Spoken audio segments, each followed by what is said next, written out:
Hey everybody, and welcome to episode 45 of Retry. Today we're looking back at another one of my personal favorites, Midnight Magic, released in 1987 for the Atari 2600 by Atari.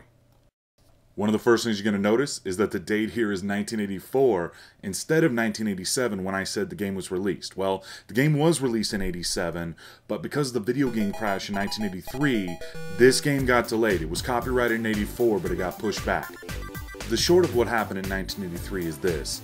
Basically, in 1982, the market was flooded with video games. Basically, Atari thought that the cash cow would never run out.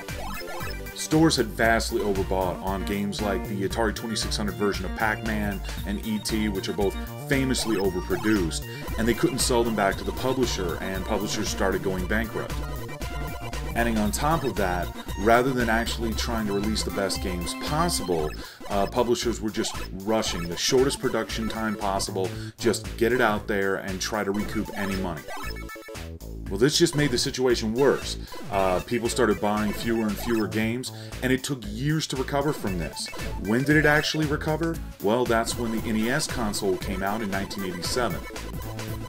So Midnight Magic, which actually turned out to be a really good game, was held back so that it didn't get released in 1984, which was basically the low point in the entire video game industry. Due to video game companies bouncing back in 1987 because of the release of the original Nintendo, games like Midnight Magic saw the light of day. Now look, I understand that this is probably pretty boring game footage, and gamers today probably don't understand what the appeal of a pinball machine was, but back when I was a kid in the 70s and early 80s, it was a staple of every single arcade.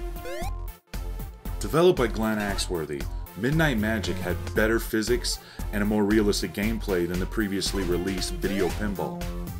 Comparing this to Midnight Madness, I'd say in 4 years that they were able to really make some improvements, especially in the gameplay.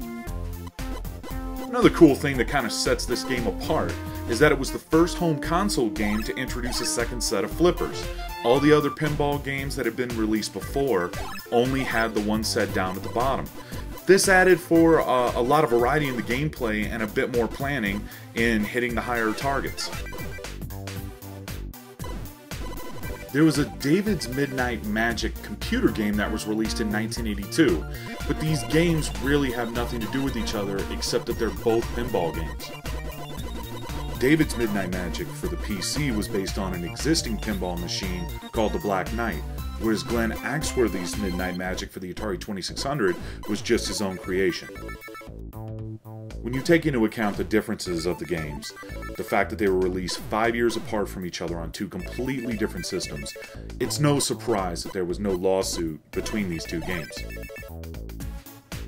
Time has been pretty kind to Midnight Madness, considering it's almost 24 years old now. On AtariAge.com, they have numerous reviews of this great title, and its average score is 90 out of 100. That's not too bad for an old, out-of-date pinball game. There's even a dedicated fanbase out there that's willing to hack the game to create new versions for today.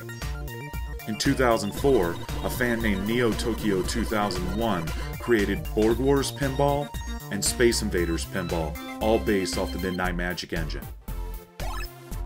There's nothing that quite takes me back to being a kid, like playing a pinball game or playing a 2600 game, so this is a double blast of nostalgia for me.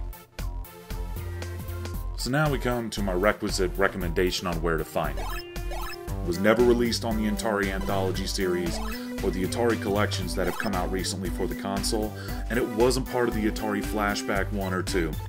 That being said, the cartridge is not rare. It sells on eBay for about $1 or $2, and you should be able to find it pretty readily at your local secondhand gaming stores. I was able to find a copy pretty easily, even recently, so definitely worth checking this one out if you're an old school fan of games like me. Just because I love this game, unfortunately doesn't mean I was good at it, but if I can ever hit all the targets up there where that arrow is at the very top of the screen, it will go into 2x mode, which the screen will change color and it'll go into bonus mode like you just saw me do. Very nice. Now everything I do gets me double the points. It's out. Oh god. Thanks for watching. For VideoGameSaga.com, this is Tony B, and I'm out. Retry? You know it.